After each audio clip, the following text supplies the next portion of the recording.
You remember the laughter, you remember the tacos and the screaming gnomes, the rubber piggies and the giant hamster of doom. You remember Invader Zim as a comedy, a strange, dark comedy. Yes, but a comedy nonetheless. But what if I told you that you were never watching a comedy? What if the laughter was a lie?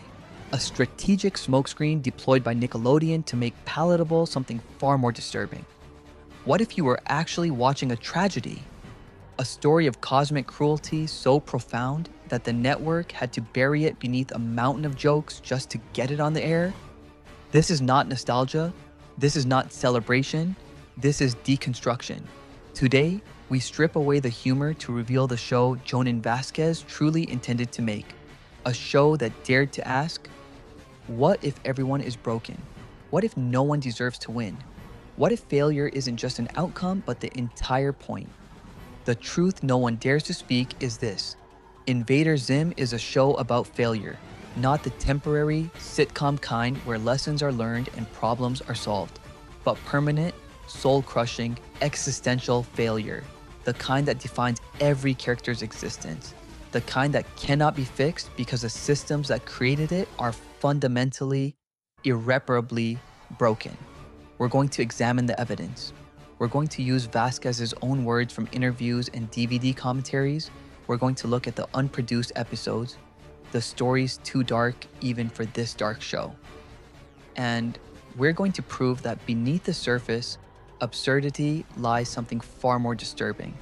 A nihilistic satire about neglect, delusion, and a society too apathetic to notice its own doom.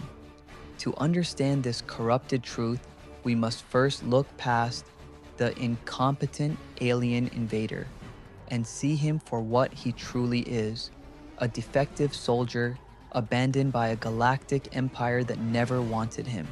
Let's talk about Zimbabwe, not as the show presents him, a comically incompetent villain we're meant to laugh at, but as what he actually represents in Vasquez's universe, a manufactured product deemed defective and scheduled for disposal.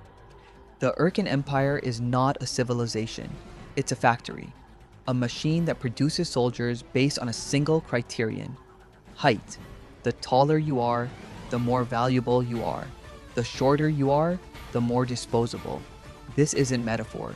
This is literal, codified eugenics presented as comedic world building. Zim is short.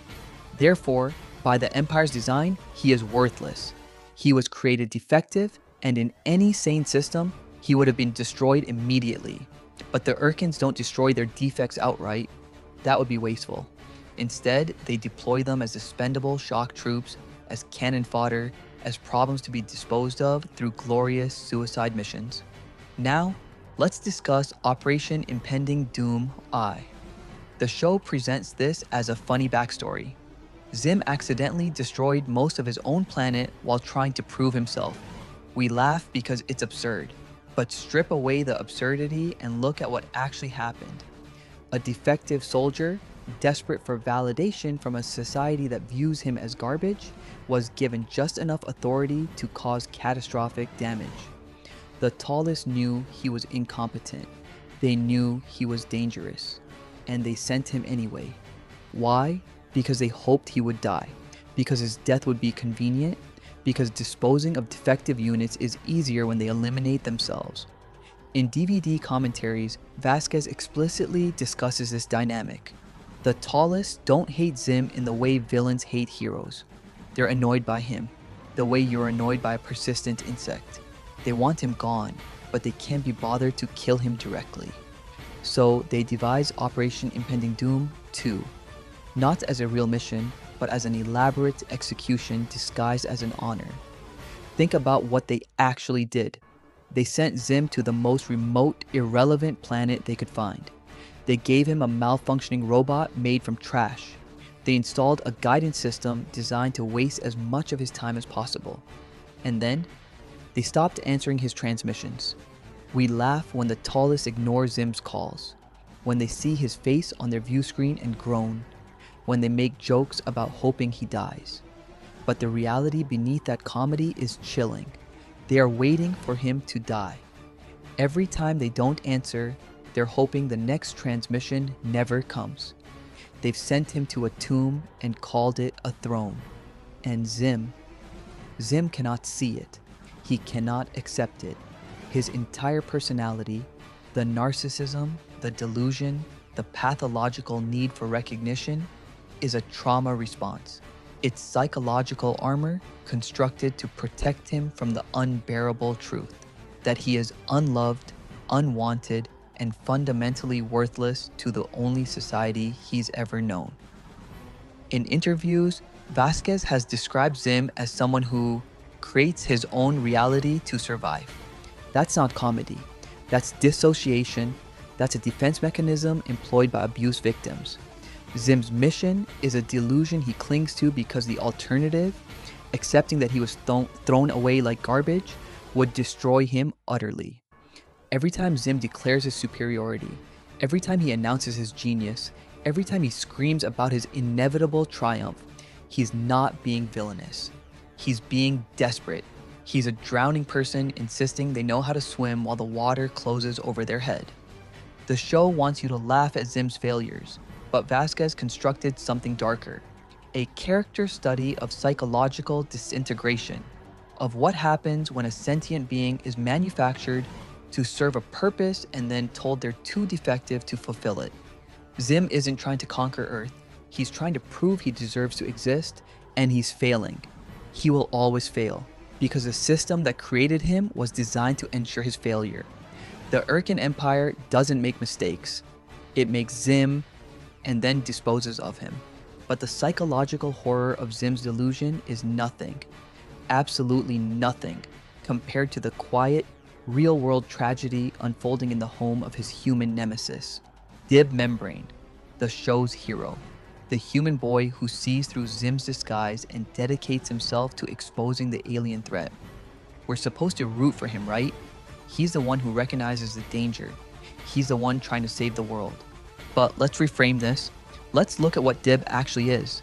A deeply neglected child whose obsession with the paranormal is not a noble quest for truth, but a pathological cry for attention from an emotionally absent father. Professor Membrane is presented as Earth's greatest scientist. He's famous, successful, respected globally.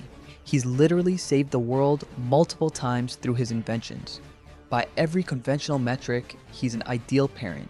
He provides for his children, he's accomplished, he's intelligent, and he is completely, devastatingly unavailable. Count the scenes where Professor Membrane is physically present with his son, not on a screen, not as a hologram, not as a pre-recorded message. Actually there, in the same room, giving Dib his attention. You can count them on one hand across the entire series. Professor Membrane communicates with his children almost exclusively through technology. Video screens, recorded messages, robot proxies.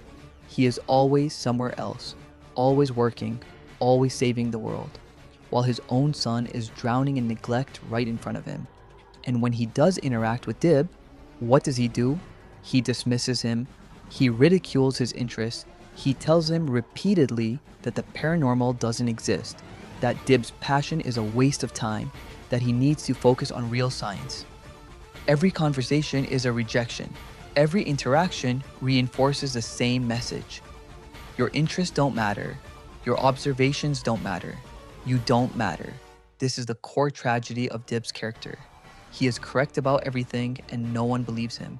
Not because his evidence is insufficient, but because the one person whose validation he desperately needs has pre-decided that Dib's entire worldview is nonsense.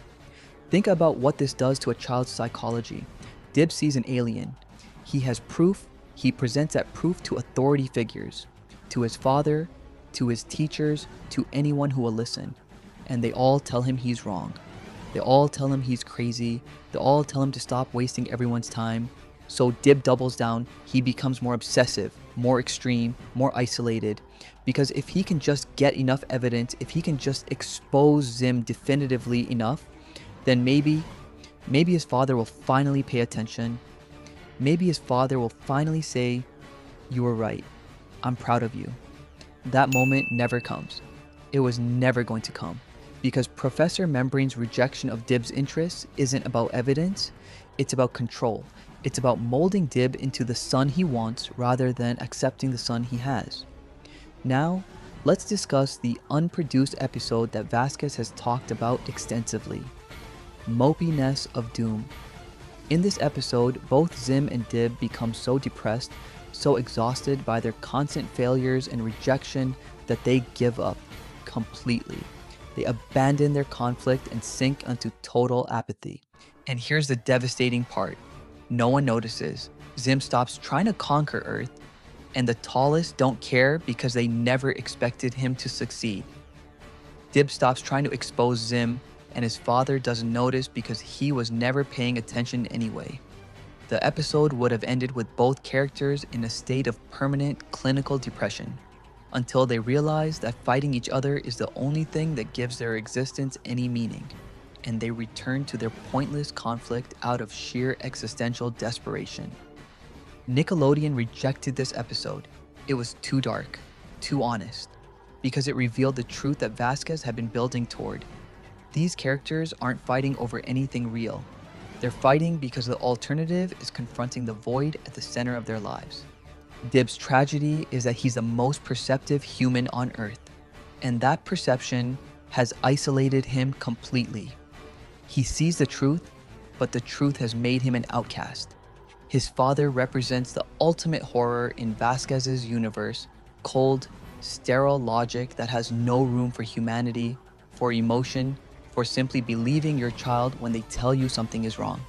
Professor Membrane is the most successful man on Earth, but he is incapable of showing his own son affection.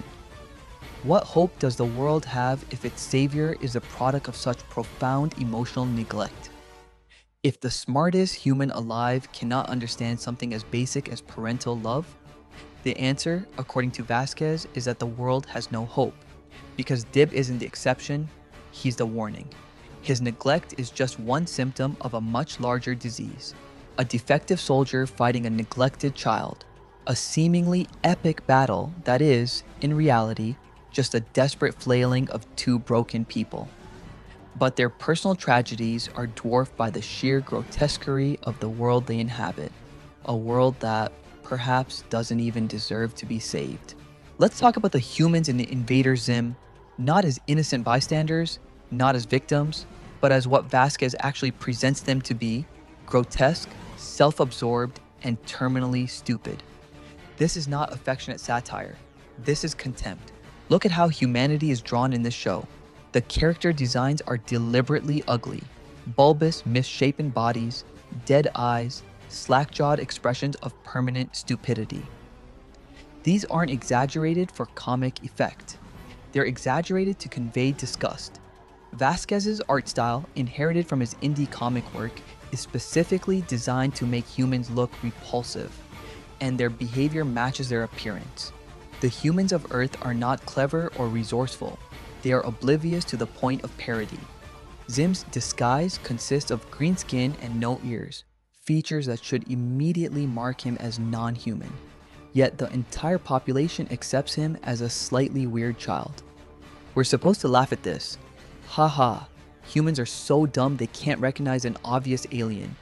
But strip away the laughter and ask, what is Vasquez actually saying about humanity? That we're so self-absorbed, so incurious, so fundamentally broken that we literally cannot see threats standing directly in front of us? Let's examine specific episodes. In Dark Harvest, Zim begins stealing human organs to make himself appear more human during a school health inspection.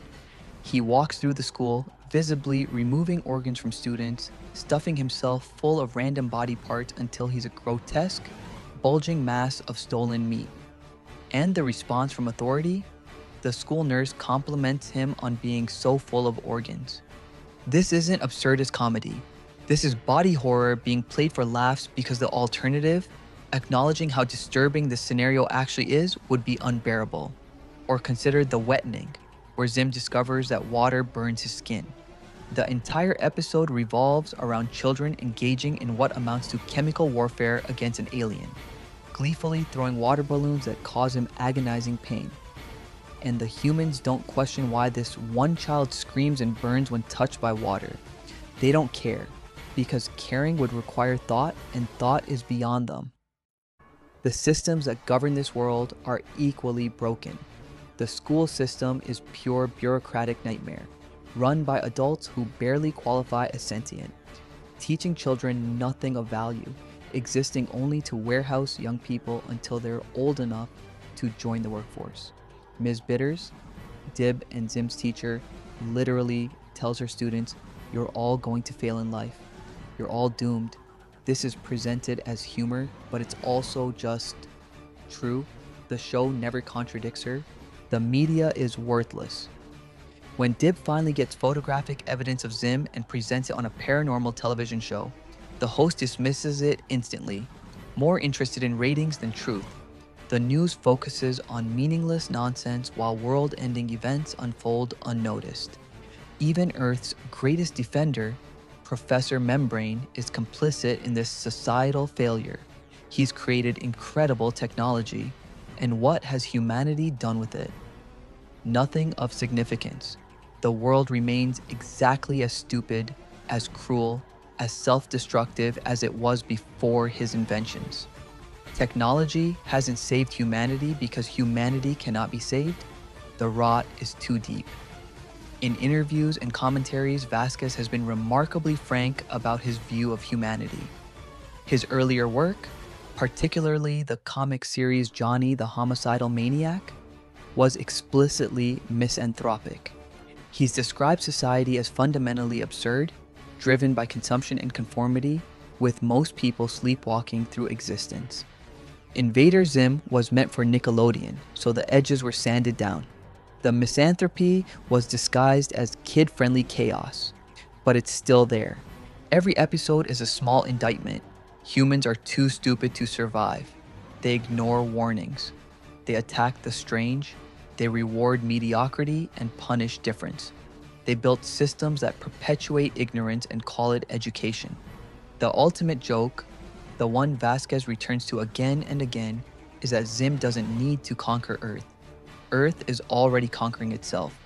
The pollution, the apathy, the systems designed to maintain stupidity, humanity is engaged in a slow-motion suicide, and they're too distracted to notice. Zim is too incompetent to destroy a world that is already actively destroying itself. His plans fail not because humanity is resilient, but because by the time he gets around to implementing them, there's barely anything left worth destroying. This is why Dib's quest is tragic rather than heroic. He's trying to save a species that doesn't want to be saved. He's trying to warn people who have no interest in being warned.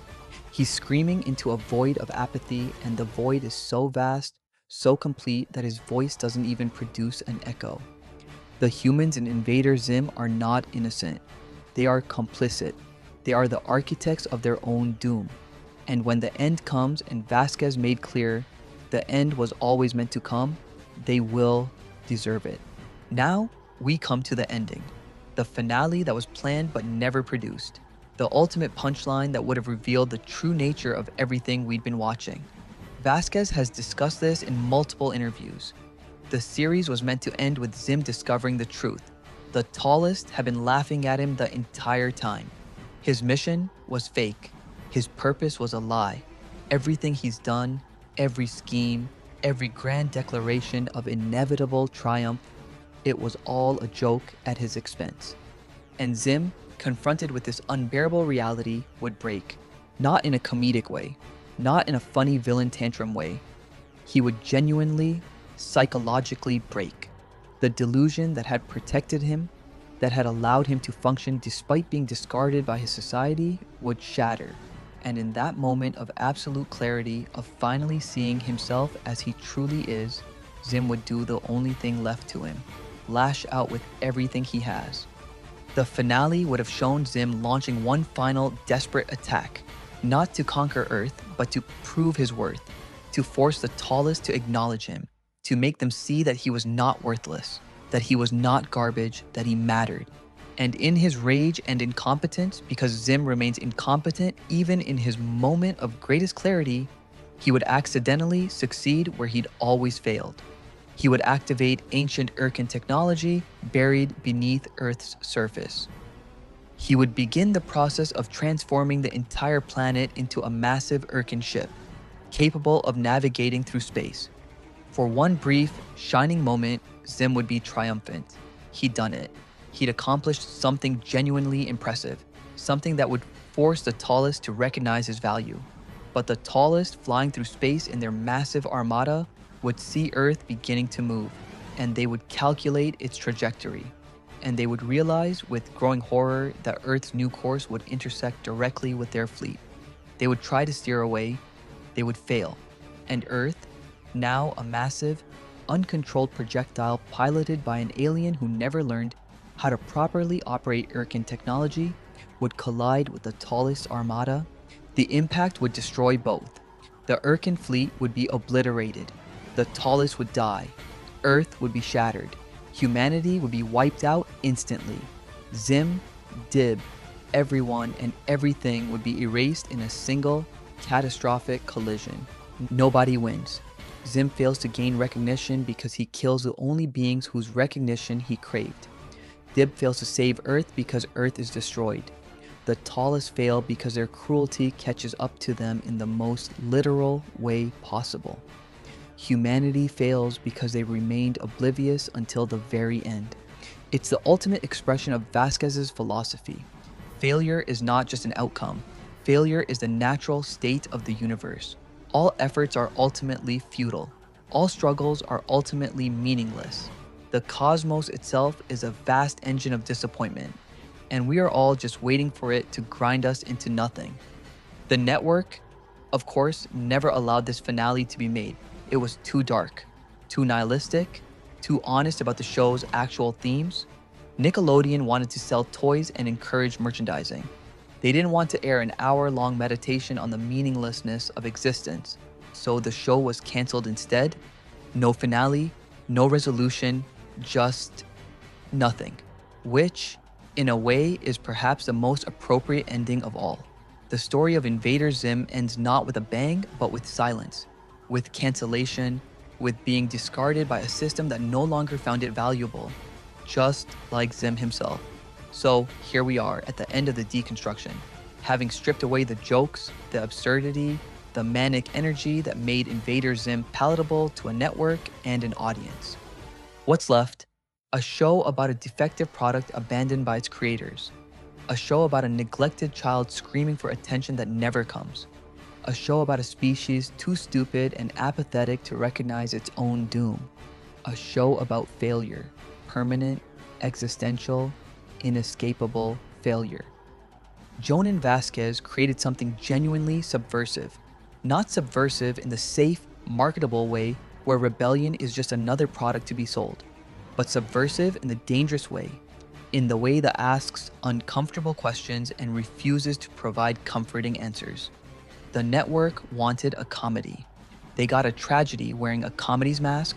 They wanted a show about a silly alien trying to take over Earth. They got a nihilistic examination of neglect, delusion, and societal decay. And for a brief, unlikely moment, it aired on children's television. Millions of kids watched it, laughed at the surface level absurdity, and moved on with their lives.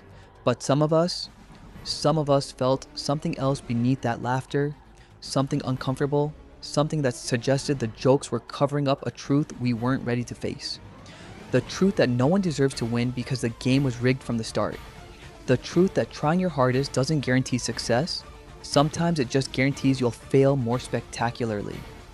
The truth that the people who are supposed to protect and validate you might simply not care. The truth that society is too broken to fix and too apathetic to try. These are not lessons for children. These are not lessons for anyone. They are observations from someone who looked at the world and saw not hope but a cosmic joke with no punchline. The network never allowed the finale to be made. They canceled the show, buried it, tried to pretend it never existed, but after seeing the evidence, after understanding the true cynical heart of this story, after recognizing the pattern of failure woven into every episode, do you believe any other ending was ever truly possible? Could a show built on the premise of universal failure ever have ended with success? Could characters designed to be broken ever have been fixed? Could a story fundamentally about the meaninglessness of struggle ever have concluded with triumph mattering? Or was the cancellation itself the only honest ending? The show about failure failing, the story about being discarded, the message about meaninglessness ending meaninglessly. Perhaps that's the corrupted truth at the very center of Invader Zim. It was always meant to end this way, in silence, in cancellation, in failure, just like everything else.